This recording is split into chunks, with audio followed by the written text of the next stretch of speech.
What up, fam? I'm Dr. De Luna, and you are listening to Drop It Like It's Doc podcast. Today we have on Anjani. She is a phenomenal astrologer. Today we talk herbal medicine. We talk about your birth chart. We talk about all the different transits, why you actually might like your Saturn return and Mercury retrograde. Ultimately, this information is going to give you a blueprint into your life, into your internal universe. I would definitely listen up if you want to learn more.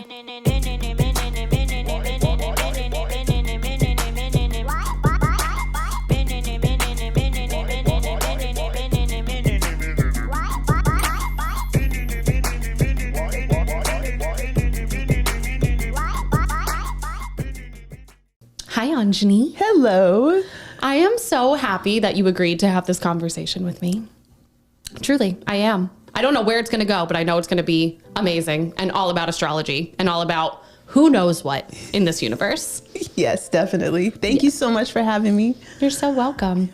So I don't know if you've ever listened to a full episode of my podcast, which truly no worries if not, but I always start with letting you know the role that you've played in my life and why you're here. I know. Get ready. It's a big one because I don't even know if you know this, Anjani. So we met when I was still in undergrad and I was trying to figure out who I was, and I had moved here from New York and I was exploring yoga and like just this blast of consciousness. And I met you because everyone, you know, when someone's name just keeps coming up, people are like, do you know Anjani? Do you know Anjani? Do you know Anjani? And I'm like, no, I don't know her. So I came to you for body work and you completely changed my life in so many ways just because I was in awe of the woman that you are. I was in awe of the space that you held, your knowledge of the body, just the way that you would make these deep connections, not only physically, but emotionally, what could be happening. You were the first person that ever did craniosacral on me. And now it's one of my favorite modalities ever. That was one of the most profound healing sessions I've ever had, was that craniosacral session with you. And I remember I reached out to you saying I wanted energy work and you're like, you need craniosacral. And we did it. It was phenomenal. Not only that, then you introduced me to your teacher in India. So then I went to India. Yes, Booma. So then I went to India and learned about Ayurveda and completely shifted the way that I view yoga, just the whole pathway of yoga outside of kind of the Western view of it. So that alone was mind blowing. And still the lessons that I learned in India are things that I use every single day. And truly just your window into even herbalism inspired me to be a naturopathic doctor. It really did. I had chills listening to all that. Good. And I'm just, if only just because you're sitting here so that I can give that love back to you, that makes this whole conversation worth it. Cry. Oh my God. You're welcome to cry. You are welcome to cry every episode for one reason or another, but truly you're an incredible woman and the way that you show up to life inspires me endlessly. So thank you for being who you are. Thank you so much for that. I hope everyone can see these tears. Yeah. They're like, I'm like holding them back kind of, but also like I see tears as like an offering. It's like they're so beautiful, you know, so I'm not holding them back fully, but thank you so much for saying that. Wow. You're so welcome. I mean, you did it without even trying, just you truly holding space for me and opening up all these different windows into healing. So forever grateful. And for my listeners that don't know you, you are an astrologer and you're also just a holistic healer. You practice herbalism. You have a background in body work. You wrote a book. So we're going to dive into all of that. But really today I want to chat all about astrology because my listeners know that I'm a proud Leo. I'm wearing even a cheetah necklace today. I saw that. I thought it was a jaguar at first. But it might be a jaguar. Okay. Some type of large cat. Yes. But I figured I would wear it. Okay. So before we get into all of that, I would love to learn a little bit just about your story and how you ended up being the incredible healer that you are. You know, I think that people who go into healing generally, and this is because I've had so many teachers who are healers, it's because they're struggling with all sorts of things. Yeah. And so that is what really, I started reading books about astrology when I was a kid. And it was, you know, because of just being like, what the fuck is this? Can I say the fuck word? Oh, please. I'm happy that you said that. Yes, fucks will fly in this room always, please. Okay, good. Yes. I was like, what the fuck is this? Like at the time of like being 8 years old, I am not kidding you. I was like, why are we here? Yeah. Like, what is this for? Like, what is this? And like how, because you know, when you play a game, it's like you suck at that game unless you know the rules. And so that's what I started like getting into astrology. And then by the time I was 16, I was already reading nutrition books and like all the struggles that I was having with my body and with my mind and my emotions. Oh my God, I have 5 planets in Pisces. And so like, I'm constant, like that has been a lifelong thing. It's like, was that a dream or did that happen in real life?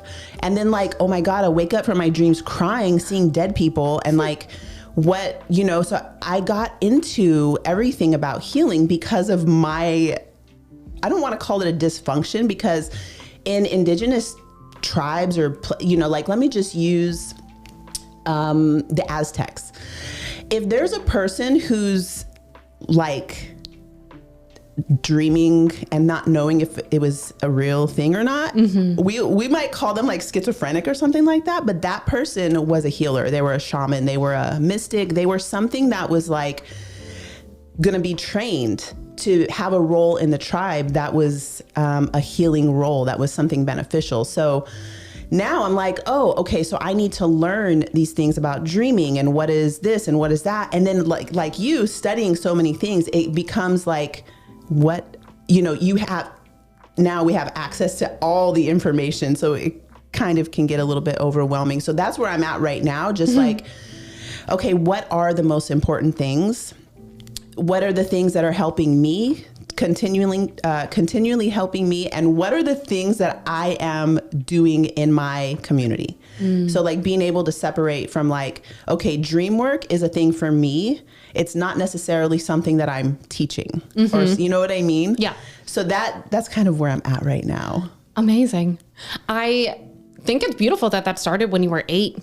Just wondering like, what the fuck is this game? Yes. What is it? And I remember, you know, being a kid and me and my brother just laying in our bedrooms at night being like, where are we? What is this? We're on a rock? Are you serious? Yeah. I remember it was in my first house, which we moved out of when I was 5. Yeah. And we were in bunk beds. And I remember us having these conversations and he would say, maybe we're aliens. Oh my gosh. I know. So I've always wondered too. And it wasn't until 2020, which we shared a little bit about before we even started recording, that it was the most transformative year of my life, independent of what was going on in the collective. I wasn't even emotionally stable enough to tap into that. Like truly asked my friends, I was under a rock. Like I couldn't pay attention to anything that was going on in the mainstream world because energetically I was dying. I was, you know, in a rebirth in which I'm at now. But when that was going on, I was at such a loss that I dove into astrology for the first time ever, just really for myself. And I downloaded the app, The Pattern. Have you heard of the Pattern app? Because you're just, you know, you actually understand it. So you don't need an app to tell you these things, but it's called the Pattern app. And it was fucking mind blowing because it shows your chart, but then it also shows all the transits and the different phases of life that you're in. And it wrote to the day when things were going to happen with my ex, to the day. It showed all these different shifts that were happening in my life. And I think that if nothing else, the gift that gave me of just understanding like, oh, this is just something that you're moving through. This will end versus feeling like I was going to be stuck in that way forever. So yeah, I mean, because I'm assuming that no one knows anything about astrology, and you said that you have 5 placements in Pisces. Is that what you said? Yeah. I said, there's... Yeah, what word did you use? I said 5 planets. 5 planets. But they're not technically, like, the sun isn't technically a planet. Although, how dare you? It's my planet. No, I'm just kidding, says the Leo. Right.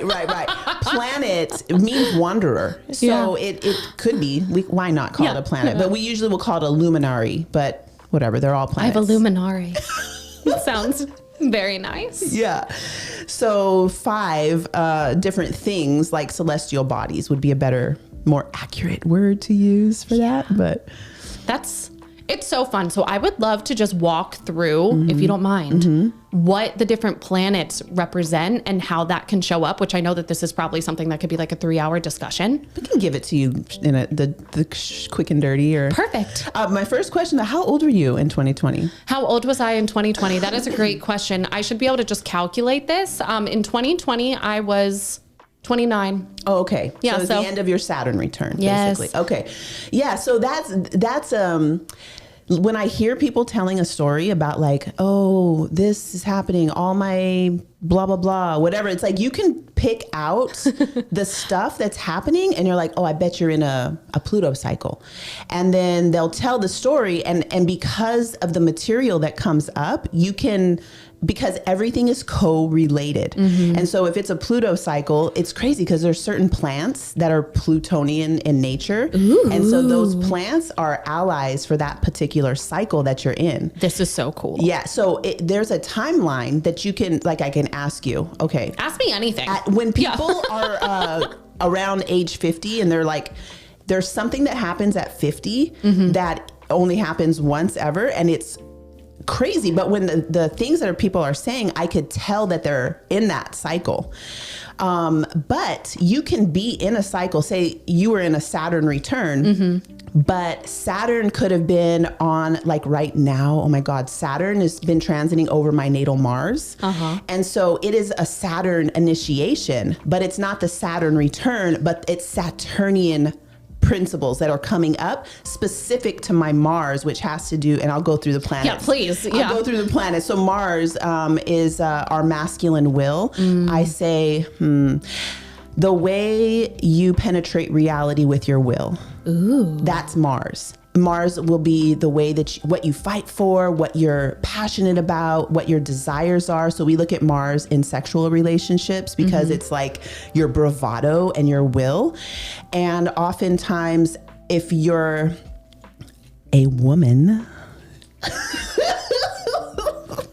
you will, this is how I wrote it in the book anyway. Okay. So if you're a woman and it doesn't matter if you like other women, even. If you're a woman, you will most likely be attracted to people who are like your Mars.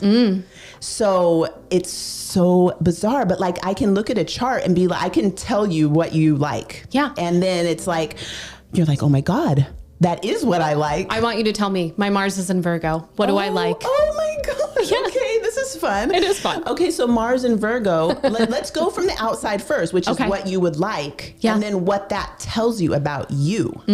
Yeah, sounds good. Okay, so Mars in Virgo would, for you, would like a form of the masculine who penetrates reality with a will of, I call this the priest. It's somebody who recognizes the patterns, either the patterns of nature, the patterns of, he probably has like some kind of a collection, like coin collection, or he knows a lot of things. But it's like organized and patterned. And specifically, it's going to be about nature because Virgo is earth in the form of plants. So it's mutable earth in the form of plants, meaning that it's mutable. So it's changeable. So they're not like, crusty stuck in a, like, you know what I mean? They're changeable and they change you. Their devotion to the cycles of nature changes you also, so that you love that. Yeah. But the thing about it is, though, it's like, that's you. That's your inner Mars. And so that can express through your collection of knowledge about the patterns of somebody's body, which shows you, oh, you have this puffiness under your eyes. I want to check into your kidneys or whatever. You know what I mean? Yeah. It's like the correlation. So that's you, but you will like that in a man. Or a woman. In a man. Like, I like men. Okay. Very into them. Me too. Yeah, really love them.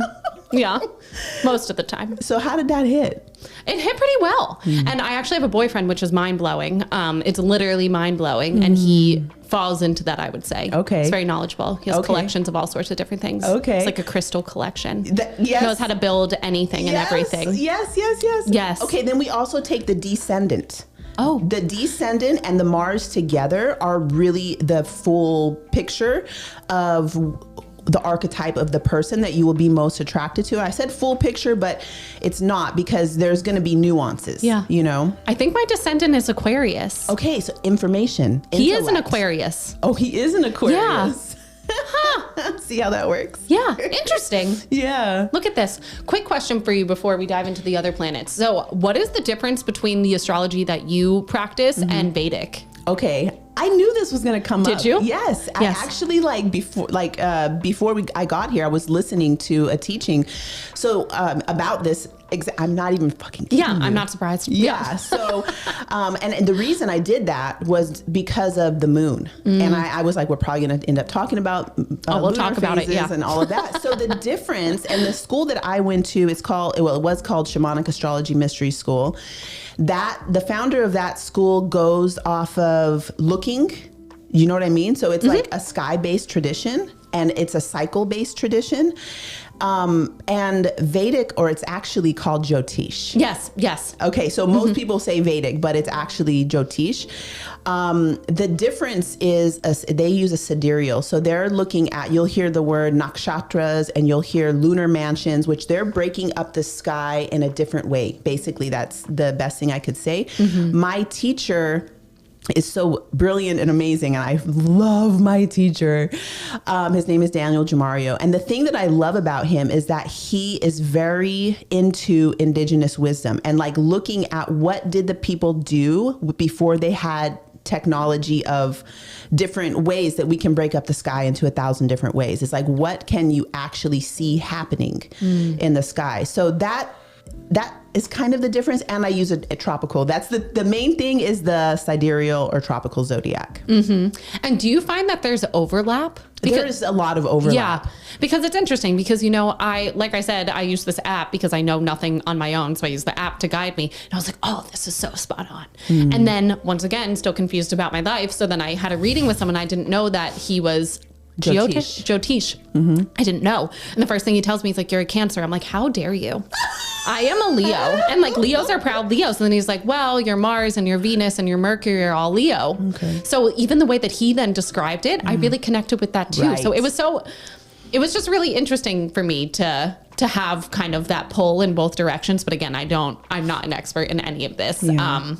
But there's so many windows into looking at the body. It's very important to be able to, whoever you're sitting in front of at that moment, to be able to absorb their wisdom because they have studied a lot. Yeah. And whatever they're going to give you, it's going to be different than what you already have. And thank God, because we want to learn something new. You know what I mean? Yeah. So I receive readings from people. If I find somebody who I'm like, oh, wow, they said this in a certain way. And they use a different house system than I do. So I'm like, my Chiron is in the first house. I know that though. I know that if it's in a different house system, it's going to be in the 12th house. Therefore, the reading is going to be a little bit different. So I don't stop them and be like, no, it's in the first house. Yeah. I just like listen to what they're going to, because there's something in there. Like in that moment, there's something that I need to hear. So I'm just going to shut the fuck up and let them tell me. Yeah. I love that. Yeah. Yes. There's endless things that we can learn in so many different windows into whatever it is that this is. Yes. So I literally know nothing about houses, and I also know nothing about the planets. Okay. So we covered Mars. Yes. Let's go through some of the others, because I feel like so many people just identify with my sun is this, but then I'm also curious, what is your moon? What is your rising? How did these show up in a being? Well, now a lot of people are doing the big three. That's the thing they're saying. What's your big three? Which I'm so grateful for, because the whole entire lifetime, it's been just your sun sign. Yeah. My brother this morning, he sent me a little meme. It was like about Pisces. And he's like, do you relate with this? I was like, no, not really. Yeah. But is your sun Pisces? Yeah. Along with many other things. Yes. But, okay. So Venus is my favorite. Oh my gosh. I really want to tell you guys. Tell us. I want to tell you one other thing. Please. So whatever your rising sign is, do you know your rising? Leo. Okay. It's Leo.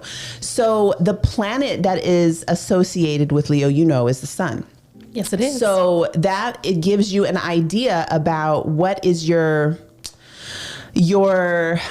planet that is going to be like your lifelong challenge gift. Challenge gift. The rising sign, we keep getting this challenge gift.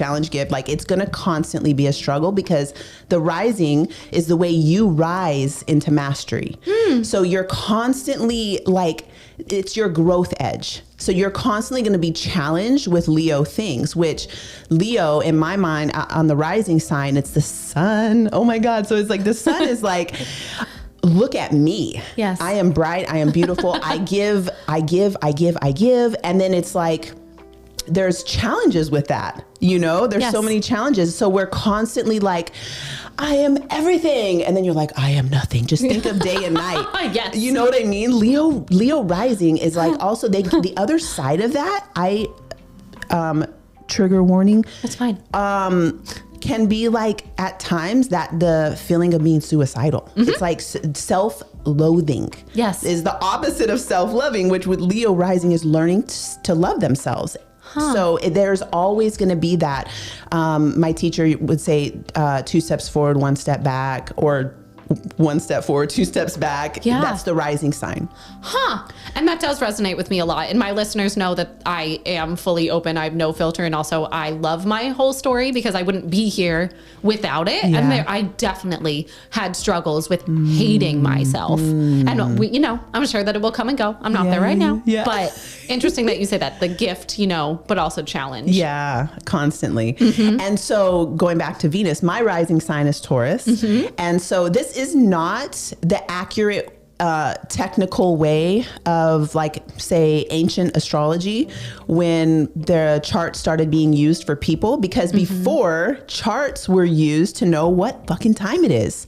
To know what time is it. Is it time to plant? Is it time to harvest? Is it time to change the king? Or to, you know what I mean? Astrology was used in that way before, but now that we're using it for people, we're like, there is, and I can't explain it because I get it, but I don't get it. But there's like mathematical ways to figure out what your they call it your ruler, a planetary ruler. So there's like a planet that is your main guide, your main teacher, the thing that you are. It's like in Dante's Inferno when we're slipping through we call it the bardo, or the death. Basically, we're going through the different phases of death.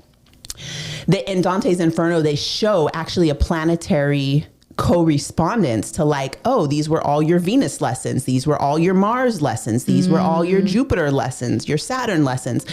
And there's like one planet that is your fucking hardest thing that you're like, why? and that will be the thing that while you're, and I don't know, I haven't died yet, but while you're going through that death process, that they show you your true name. They show you what that planet was that you were working for, what you were an emissary for. And so there is an actual way to check that you would have to get like a mathematical. I'm not good at it. I can kind of look at the chart and be like, oh, but there's an actual way to do it. And the other way that most people do it, which is how I'm going to talk about it today, is just looking at the planetary ruler based off of just the rising sign. So Taurus rising, the planetary ruler is Venus. And Venus is also on my midheaven. So we have the chart, this circle, right? Yeah. Whatever's on the horizon line is what was rising. So you could look at the sky and that was what was rising. If you have a planet there, the planet would have technically been there at the horizon line. And then at the peak of the sky, the highest point in the sky, there's a planet there. Well, I have Venus there. And so that tells us about our career and how people will see us. One of the things my dad used to say when I was younger was like, you could wear a trash bag and you're still going to be, the struggles that I've had, which is like, why won't these fuckers take me seriously? Like, I'm smart and they're just looking at my boobs. Yeah. But it's like, that's part of the Venus struggles. So I imagine like going through my death process and I'm going to be like Venus everywhere, money, relationships, attraction, like all those, I struggle with them. So that's like my main challenge. Yeah. Venus topics. So Venus gemstone, by the way, my Instagram, I did not even know that I didn't know this stuff, because there's levels to this shit with astrology. There's levels to it. I wasn't at that level when I made that name. So crazy. Yeah. That anyway. Yeah, I love that. So I have a friend that claims that she's drawn to men based on her Venus. Is that accurate, or would you say that it's more so Mars? So if you're in more of your Mars, say your friend is more of a Mars, I call it martial archetype, like direct and more like not her. She's more like this. Yeah. I'm more like that, I would say. Yeah. Okay. So whenever, and I switch all the time. I'm like, I go through phases where I'm more like, come to me. And then I have more phases where I'm going out. When I'm jumping out, I do find that I am attracted to people who are like my Venus. When I'm like this, I'm definitely more drawn to people who are like my Mars. This makes sense to me, Yeah. just energetically. And both of mine are in Virgo. Okay. So, yeah. And you know what's funny? When Venus and Mars are in the same place, I started doing this, and I don't think it qualifies for you, but I started like asking people if they were bisexual. Yeah. I'm not. I wish I was, honestly, me because too, but during I'm that not. whole, Yeah. like, it would just, more options. Right. But unfortunately, really into penis. Yeah. So, that's what I'm into. Yeah. I keep getting sidetracked. So Venus is going to be your, this. It's like your, when I think of Venus, I feel like I just want to sink into myself. Kidneys are associated with Venus. So look at how I did this posture. It's like my body goes back and I'm, it's like the exhale. And so there are associations with the planets to different organ systems. And I so love that. That's where we get medical astrology. Ooh. I you- didn't even know that was a thing. Judith Hill. She's the one who like currently has all the books about medical astrology. She's like the main teacher, and she works with Matthew Wood at times to do classes about herbs and the planets and the, I need this book. yeah. What? Yes. When you said that earlier, just saying that certain herbs are Venus herbs or whatnot, that definitely tickled my brain. So this is something that I need to dive into. So my herb business, it's like my herb practice. I don't know what you would call it, but I do make things. I have like Venus powder, which is all herbs that help with Venus things. And then I have a Mars, which is it's more like an energizing type of remedy or whatever. So yeah, there's like herbs that go with that planetary force. So it's really fun. That's so fun. Yeah. It's maybe the coolest thing I've heard in a while. Yeah. Truly. So what is your moon? Moon, Cancer. Yeah. Okay, so this is the other thing. Moon has a planetary co-respondence with Cancer. They are like each other. So your sun is like Leo. Moon is like Cancer. And so all the planets have a planetary co-respondence with the signs. So like I was saying with the rising sign, Venus is with Taurus. Venus is also with Libra.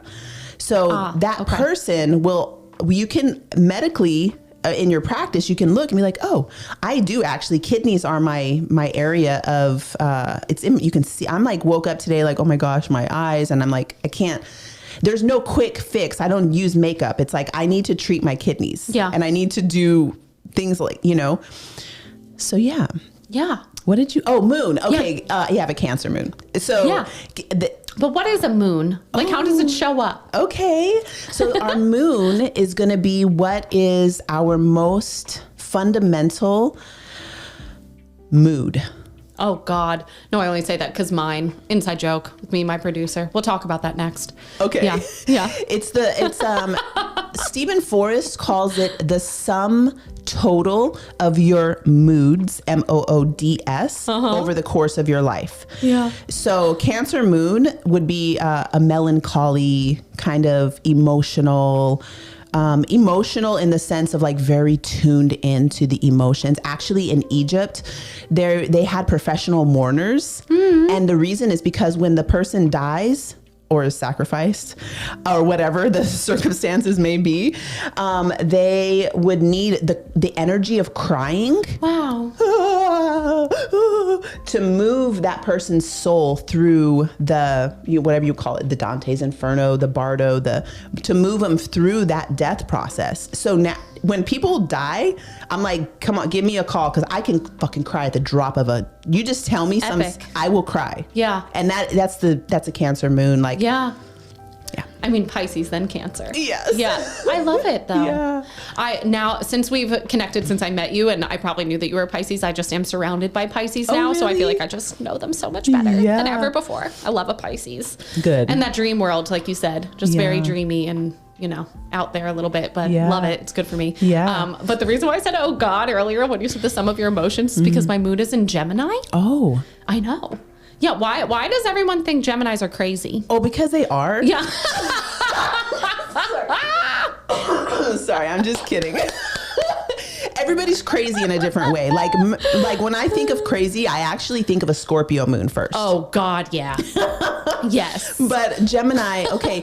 So also Gemini, oh my gosh, I love Gemini. Yeah. Gemini is my second house. So I always end up dating people who have strong Gemini characteristics.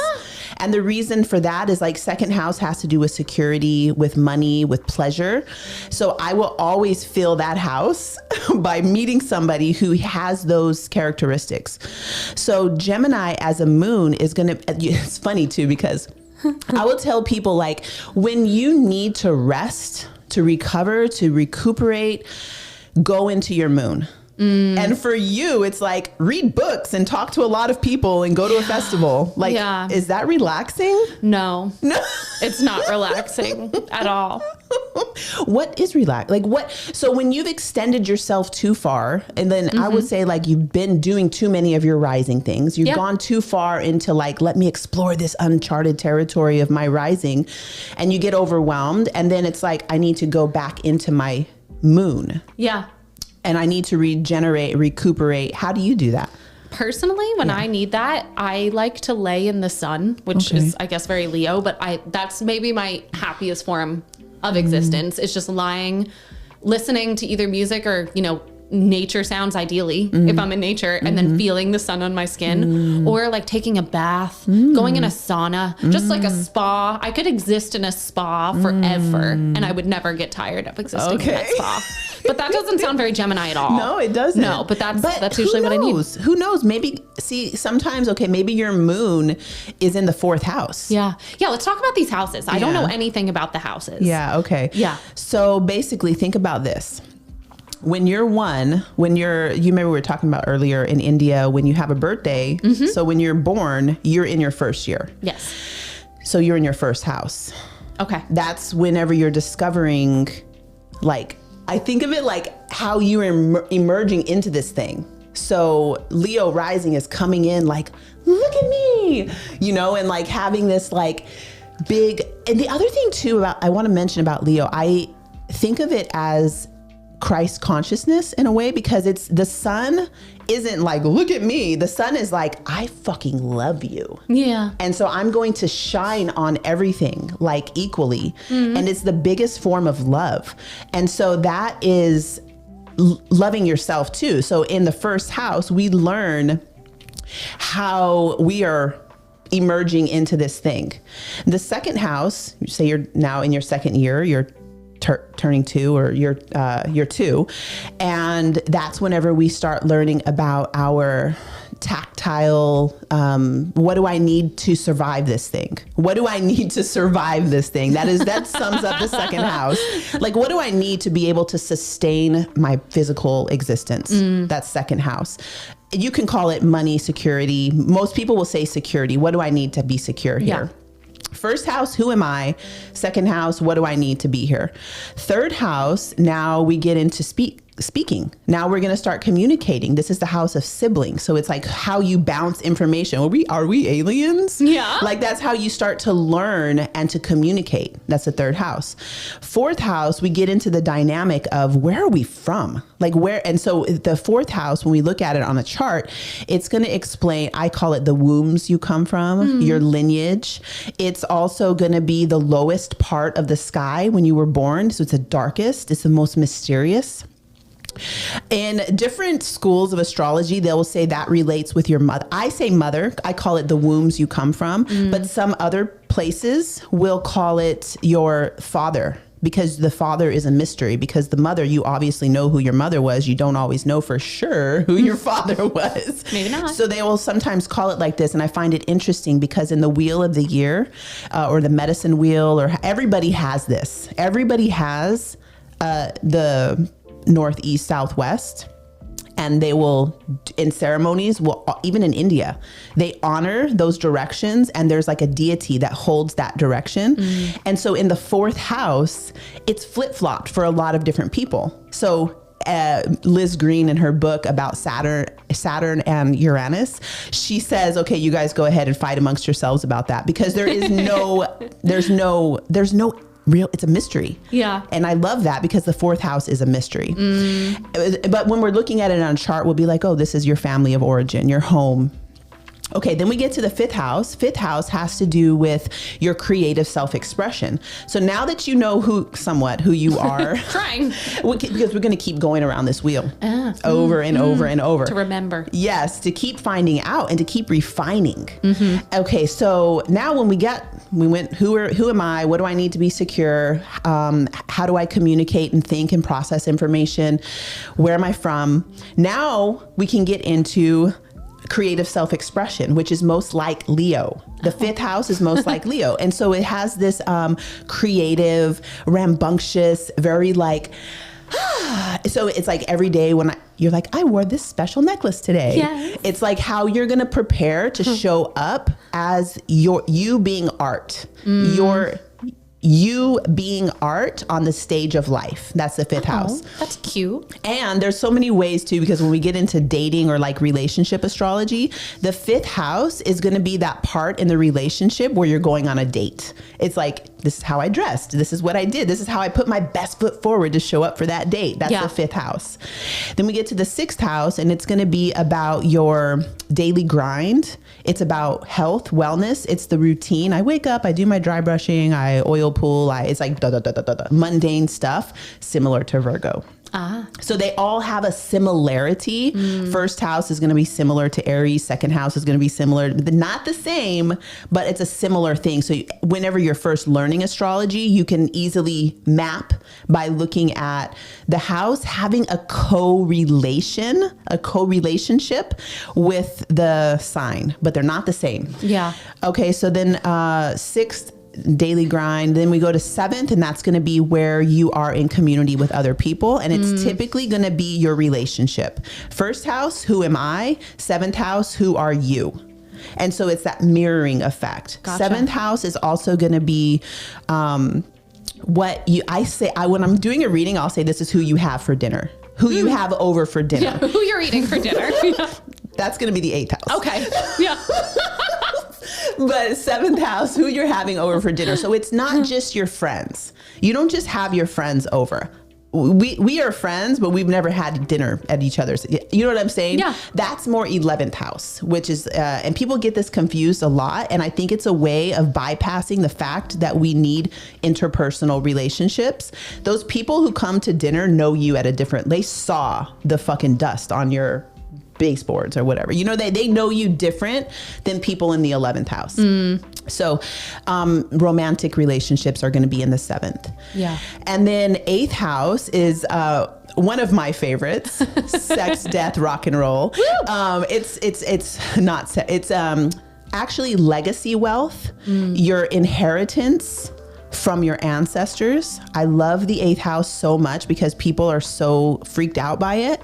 It also is the house of like orgasms, and because what happens when we have an orgasm, we like disappear. You know what I mean? We're like, like having like some crazy vision of like, I can tell you so many orgasm stories of like I was like, was that a dream? Like I went to the bottom of the ocean and I came out, and then when I actually woke up from it or like came to, there was like actually water coming out of my nose and my mouth. I'm Pisces like, queen. That's the 8th house. Okay.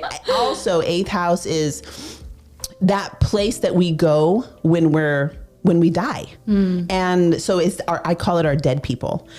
And I have so many things to talk about with it, but I'll move on. So then 8th house is that. It's also what you were inherited from your dead people. I always point to my cheekbones and my hair. It's like my ancestor. I look just like my dad's mom. Yeah. Okay. Then the 9th house is philosophy, studies. It's long distance travel, Sophia, the love of knowledge, where you go to study. So it has to do with like whenever I went to India, say it's not close. Or graduate school. It's like you had to really go somewhere to You know what I'm saying? It's long distance. 10th house is going to be the opposite to the 4th. So these are the 10th and 4th and 1st and 7th create the Grand Cross, which is always the questions people come to for astrology. Always. What's my career? What's my family? When am I going to have kids? What is my best? How can I make money? When am I going to get married? Like, that's the 4 corners. Okay. So the 10th house being opposite to the 4th gets into that mystery of is it the father or the mother?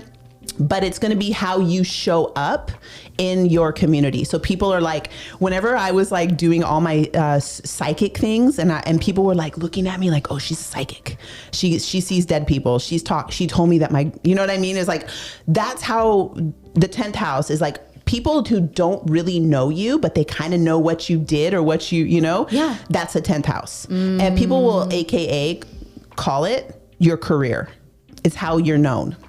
It's the values that were established to you through the father, which says these are the important things you need to do. I always think of like keeping up with the Joneses, 10th house.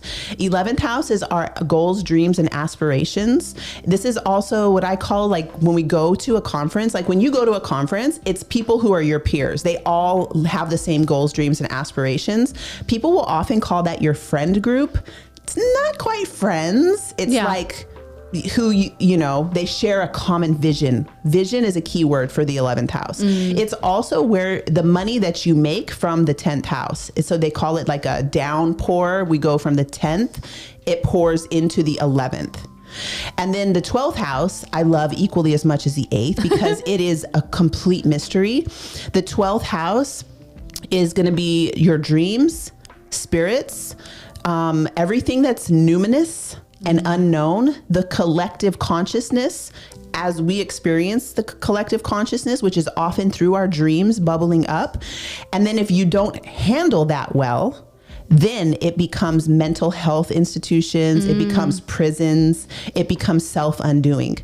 Super important. For me, the 12th and the 8th house is like, it's everything. So that even doing body work, I'm like sensing into these 8th house and 12th house things. Wow. Then we can bring it up and talk about it so you can do something so you don't end up in a mental hospital. Or in jail.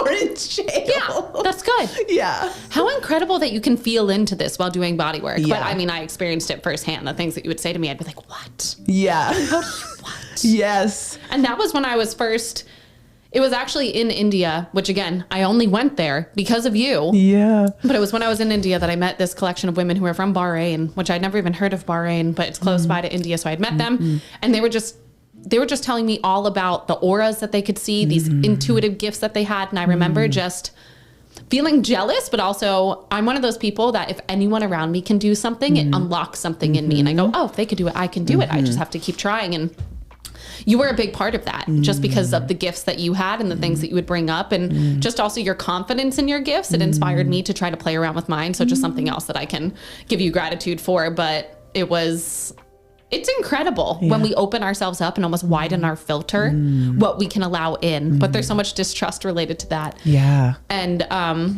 this is something that came up when you were talking about the houses.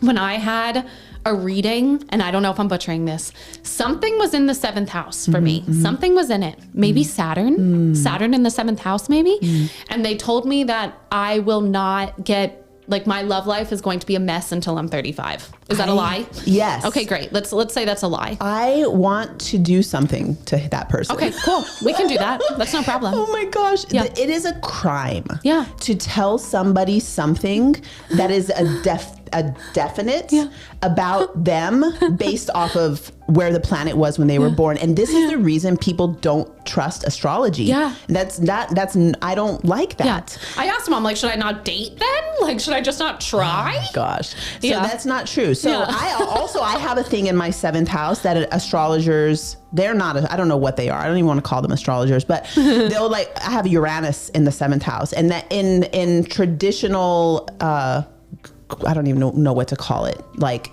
I don't know. Anyway, they will say, you can Google it. Let's just call it Google astrology. Yeah. You can Google it and it's going to say, if you have Uranus in the 7th, it's a divorce indicator. And I have happened to be divorced and I have happened to, but who hasn't? Well, the thing is, okay, let's use yours. Saturn, for instance, Saturn in the 7th. it's actually saying that relationships are so important and so foundational that you are not going to be, it's going to be very fucking serious. It's very serious. And so think about Venus now, because it's related to relationships. Venus doesn't necessarily do well in seriousness because it's more like this, but your seventh house is asking you to do your due diligence. So it's like there's certain things that you need to do in order to have that seventh house experience it's going to be Saturnian. It's going to be serious, and it's going to need to be disciplined, and there's going to need to be like planned date nights and things that aren't necessarily, it's not going to be a traditional thing that we're like, oh, this is just fun. Yeah. Oh, no. No.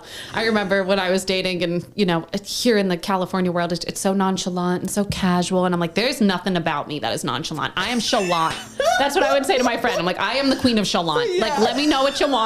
And if not, can we move on? Like, love me right or don't love me at all. That's Saturn in the seventh house. Yeah. 100%. And so that doesn't mean you're not. And he was probably looking at when you're going to have, maybe Venus was going to transit your Saturn or something like that he's like, oh, this is when you'll finally. So it's not we can't make predictions like that. Yeah. And if you do that, so the way I look at it is like, it's all opportunities. And these are the things that could potentially come up. Like when you had your 2020 and you were in your Saturn return, I could have easily, a lot of people do contact me. That's when they start getting readings is during Saturn, because what Saturn wants is for us to bring it down. Yeah. And it's like, sit your ass down. Yes. Get your ducks in a row, dot your I's. It's like, that's the time that we need to really grow up. Yeah. And so Saturn is bringing it down, slowing everything down, and giving us, like in the Mercury retrograde, we have something will happen that we have to sit and like, maybe I should rethink this. Yeah. So it's good. Yeah. Saturn will force you to perfect and become the fullest potential that you are. And that whoever finally gets their shit together enough to be with you is going to be so lucky, because that's going to be for real. It's going to be for real. Saturn in the seventh house is going to be for real. Yeah. I like this perspective a lot better than the one that was previously in the back of my mind. Yeah.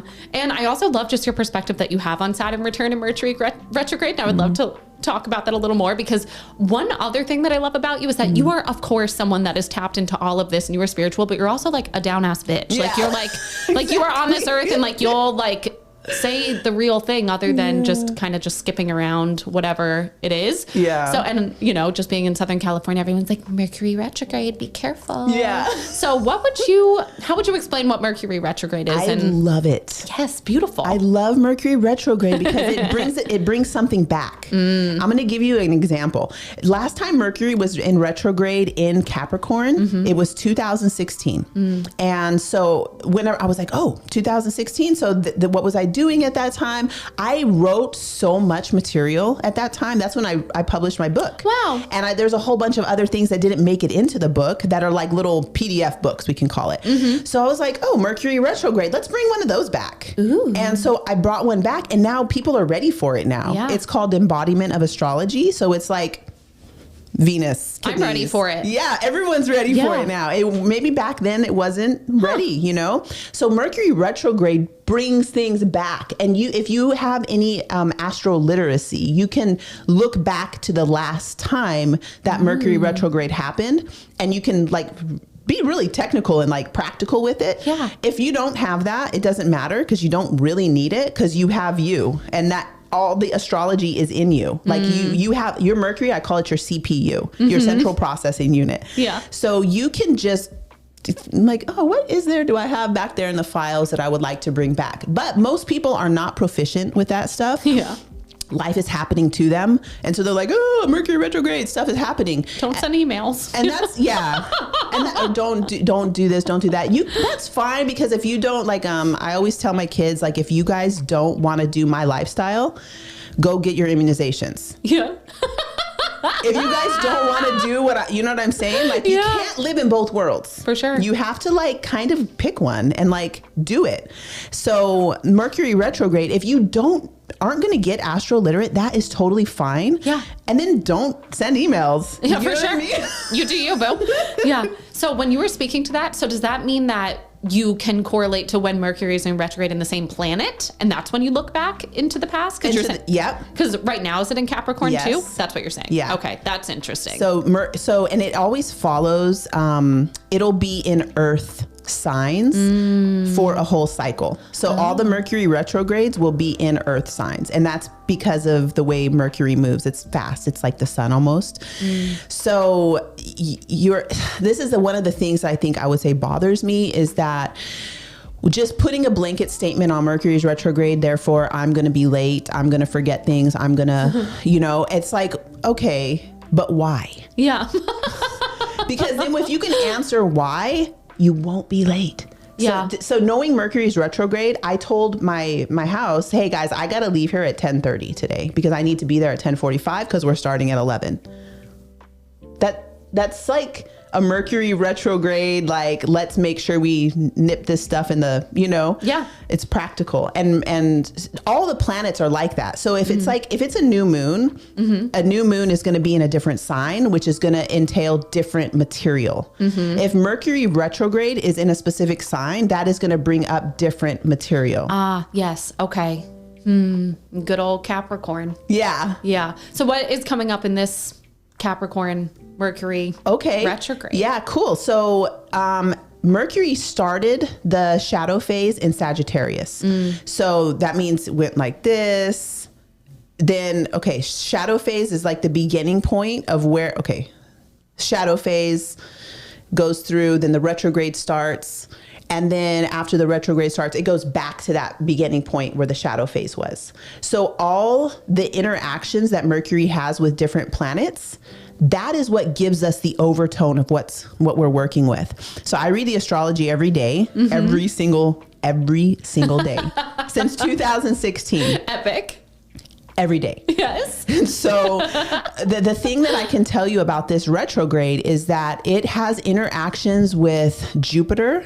Mercury is going to have a positive interaction with Jupiter, which is going to magnify. It's going to bring bigger, it's going to make a big deal, like how do you say this? Make a mountain out of a molehill? Yeah. Like that.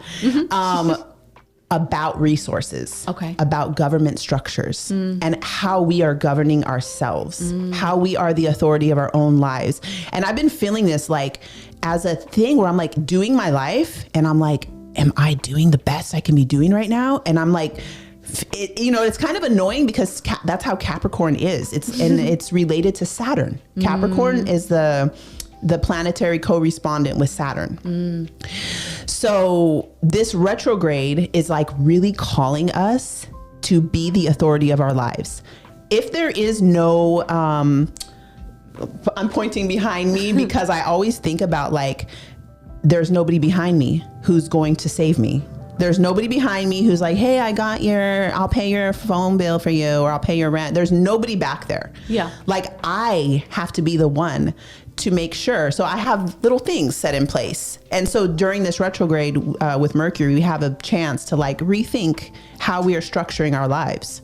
I love that. And that's been coming up for me a lot. Really? A lot. Yes, because, even going back since we're halfway talking about my chart during this, I'm very Leo and I'm a doctor and I'm a yoga teacher and I do workshops and trainings and I love it though. I wouldn't do it if I didn't love it. I love teaching. I love speaking. I love loving. I love loving my patients. I love loving my friends. I have a sick dog at home. Like I love them. I love them. I love them. But then I feel as if my life is not structured in a way that I have enough love for myself. And then I get burnt out. And then I get resentful. But I love my life and I love what I do. So it's all on me. Like that whole pattern is fully on me because I am not structuring even my day in a way that is sustainable. Right now, you're not? No, not at all. Perfect time for you to make some exactly. No, it's so funny too because I was just journaling about this yesterday and like writing down what a perfect day would look like for me and when I could do X, Y, and Z and, just finding something that is more nourishing for me so I'm not getting burnt out. Isn't that amazing how Mercury's retrograde and you were retrograding, thinking back to like, what can I do to like Capricorn myself more? Yes. And my business partner, Gianna, is a Capricorn. So it's so nice because we balance each other so well and she's just very structured. And nice. Yeah. It's funny how that That's happens. great. It is great. Yeah. It's really great. Yeah. Okay. Mercury retrograde is a big one that people talk about. Saturn return, you did touch upon that a little bit, but I would love a little bit more detail as well, just because I feel like so many people are like, fuck. Yeah. I'm entering my Saturn return. Everything is going to It probably explode. is. Yeah. So this is what I'm like, oh, well, fuck, I got to grow up. Yeah. Oh, shit, I got to make my... It's like Saturn on your chart shows you where you are the boss. Oh, fuck, I got to be the boss now of my own life. Yeah. That's basically Saturn return is the time that we get to solidify and get grounded. And it's so funny. One of she maybe is your friend too. I won't mention her name just because I don't tell people's astrology stuff. Yeah. But she called me on the exact, she didn't know. She was like, oh my God, husband, this happened and this happened and this happened. And she's like, can you read my chart? So I was like, absolutely. I read her chart. I was like, this is the first hit of Saturn. So we'll have 3 sometimes perfect. people will just get 2 and that's harder. If you just get 2 hits, 3 hits, it's like you have the intro. The intro is like all these things happen. Like her was on the exact day, broken tooth, husband wrecked a car. Oh God. And now we have a $500, whatever. We don't have the extra money. Saturn stuff. Yeah. Happen on the day. And then you get the second hit, which I think about it like going to court. The first hit, you got served papers. Yeah. The second hit, you have to show up and show what you've been doing to like remediate. Third hit is like the grand finale. It's like, this is what they say. You're going to jail. And then you have, if you don't do Saturn well, you have the option to hide under a rock and not make the phone calls and not pay your debts. And you can do that. But if you do that, at the end of the Saturn return, you basically are going to jail. And then your next 7 years are going to be really hard because Saturn goes in 7-year cycles. Oh. So now we're going to be edging into the next Saturn initiation, which will happen 7 years after your Saturn return. Oh boy. So if you don't do it well, you are going to have 7 years of bad luck. It's not a joke. It's a real thing. Wow. Yeah. Well, I fucking did the work. Okay. So, if you do the work, yeah, it's going to be amazing. And then you become the boss and you're running shit. Yeah. And it's great. And there's also a way to like, do it. Like people don't know. And then maybe they weren't like, I killed it.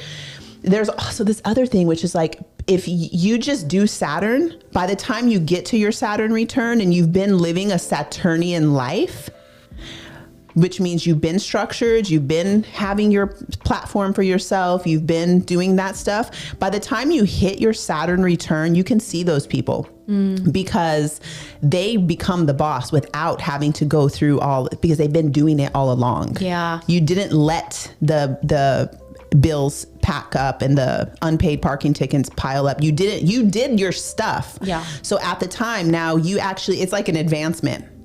It's real. It works. Yeah. I also really like this perspective, but I mean, that goes into anything, right? It's either you do the work with the invitation or not, and you're going to have to learn that lesson again. Yeah. Whether you're someone who's into astrology or not. I think that as a human, we all have related to that on some level. Exactly. Interesting. Huh. Are there any other big kind of transits like that we haven't talked about that really impact people's lives that might be something that they've heard about before? Yeah. Well, I don't know if they've heard about it, but Jupiter has a 12-year cycle. Okay. So Jupiter, every 12 years, we have a Jupiter return. So if you're the age of a multiple of 12, you're in a Jupiter return. It's considered like the most lucky year. It's like the most, it's like all things open up in a beautiful way for you. And maybe Jupiter is one of the great benefics, means it's beneficial, but sometimes say if you're having a Jupiter return and it's initiating, say you have Pluto, it passes by Pluto on your chart, it's going to be different than somebody who has Jupiter not touching Pluto, because Jupiter expands whatever it touches. So Jupiter transits are generally thought of as like super lucky, great times. I'm looking forward to age 36. Yeah, you got a couple there? Years. No, I'm going to turn 33 this summer. Oh, cool. Yeah. Okay, so then also Venus. Venus has an 8-year cycle. So every 8 years. So like if we weren't solar, what's the word? Obsessed. We're like obsessed in our culture. Everything needs to be out. We need to see it. We need the science to prove it. We need to see the clarity. We care so much about clarity and numbers in this culture, which is fine, I guess. But if we weren't like that, we might, like, I might be saying I'm 5 because I've had 5 Venus returns. So maybe I would say I was, you know what I mean? Like, we go by a solar year to say how old we are, but there's also like how many eclipses have you gone through that would say something else about you. How many Venus returns have you gone through? So that Venus is going to be every 8 years. Jupiter is going to be every 12. Saturn is going to be every 28 about. And then, you know who we didn't talk about was the nodal return.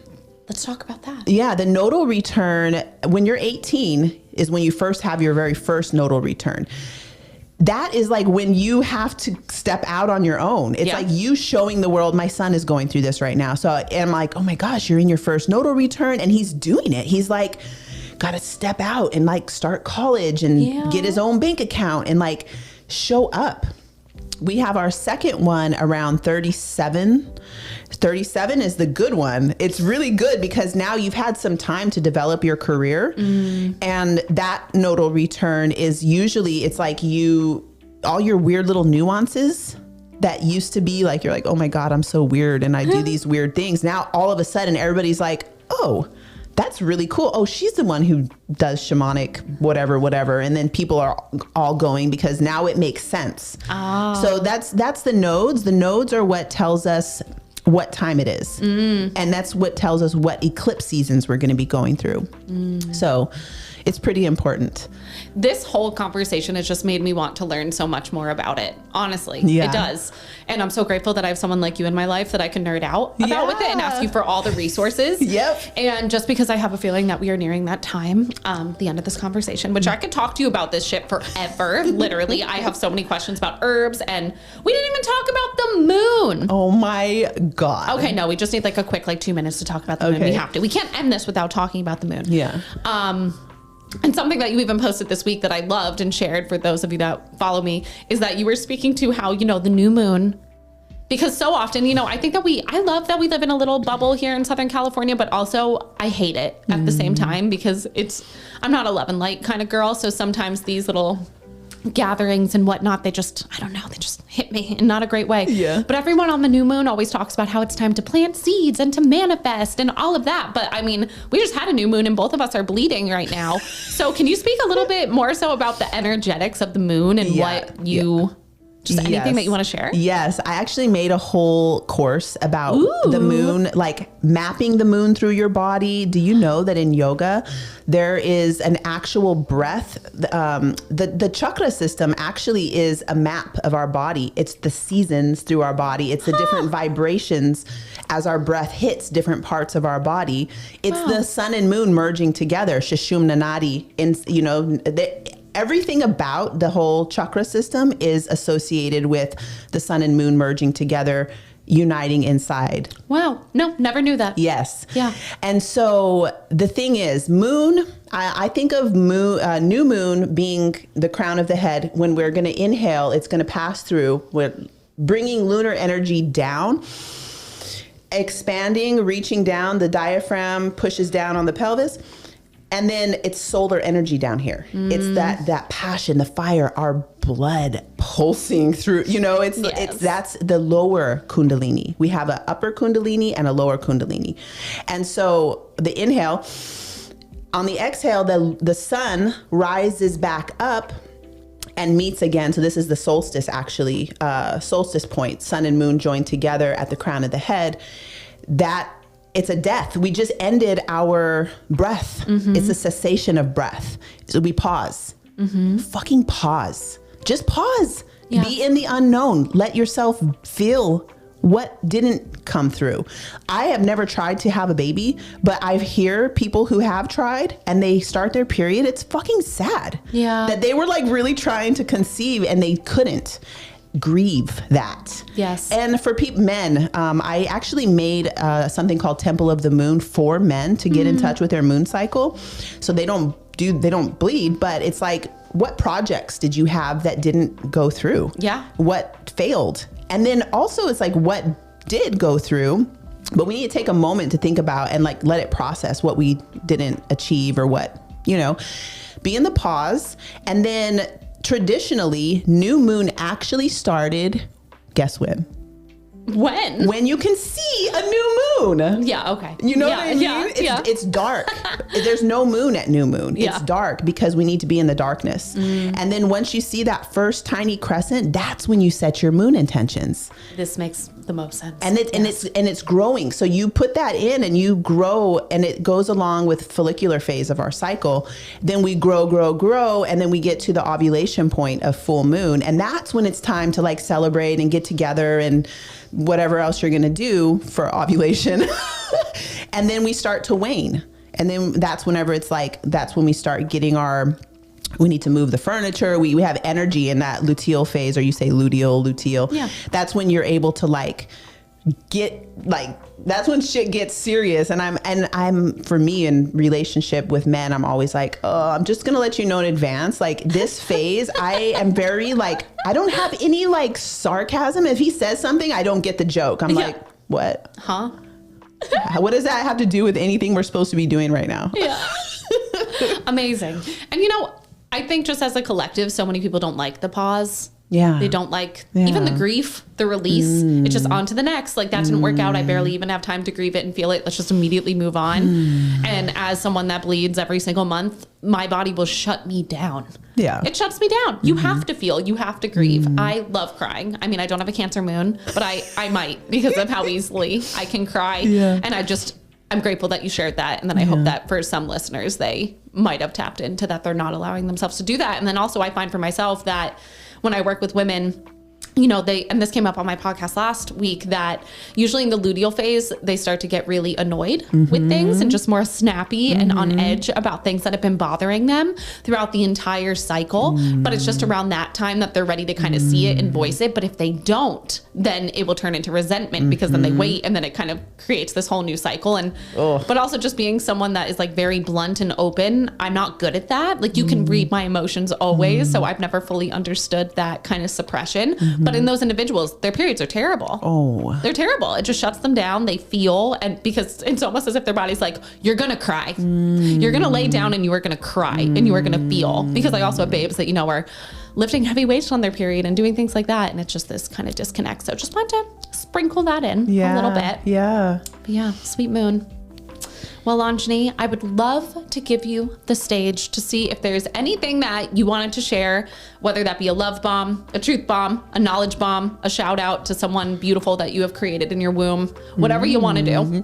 The stage is yours. Oh my God, I want to do all of them, but I'm going to pick the most important one, which is New Year starts in April. New Year starts at the spring equinox.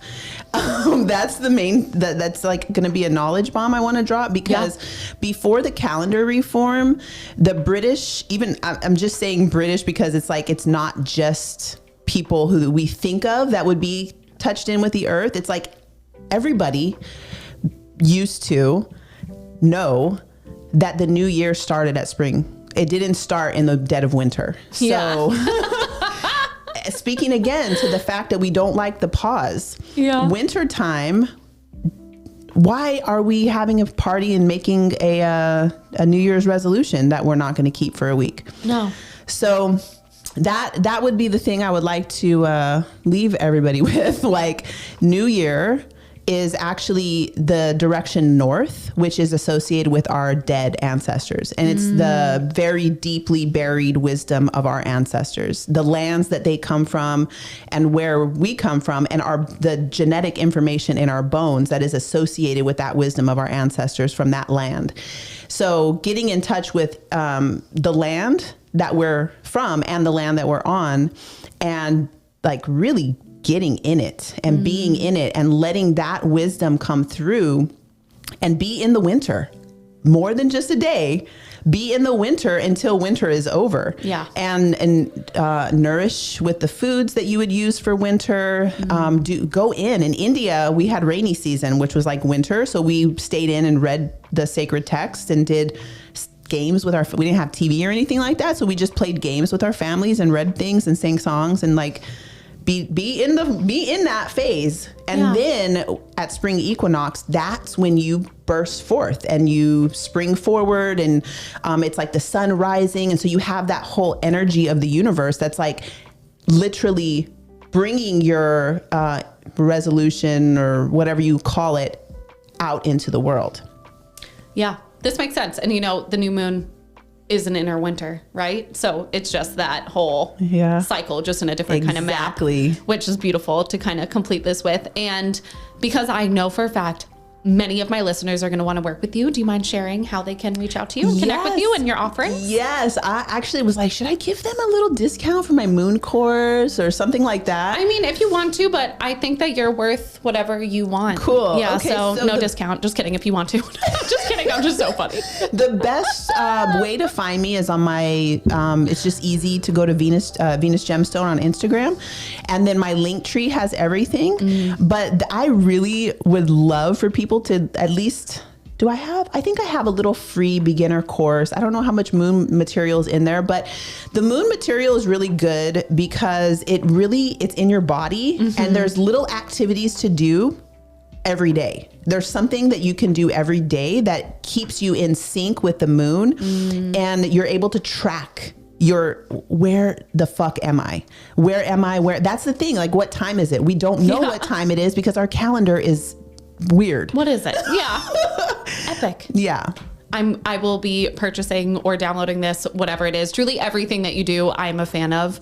And also you make little herbal things. Oh yes, Ojas. Ojas is on my link tree also. So Ojas it's so beautiful because I plant shit. Yes. And then I like make medicine from the things I plant. And not everything is something the thing that I am like want everybody to have right now is it's called nervous system regulation. I have a huge thing with sleep and having like traumatic sleep issues and PTSD, and working through all of that and finding plants that are really, really good to help get good deep sleep, which will make everything better in your whole cycle and your whole life. So the nervous system regulation, I'm like, everybody get this, because I did grow the valerian. Oh, I grew the chamomile. So it's fresh. I made fresh tincture, and it's amazing and works really good. And so, yeah. Sounds delicious. Yeah. Well, Anjani, truly thank you for being here and sharing and teaching me so much. Thank you for the role that you have played in my life. And just thank you for being open to teach with all of your offerings, because I think that this window into the universe has really helped me through some hard times. So I think that for some of the listeners, it's going to change their lives. So I really appreciate you. Yeah, thank you. You're welcome.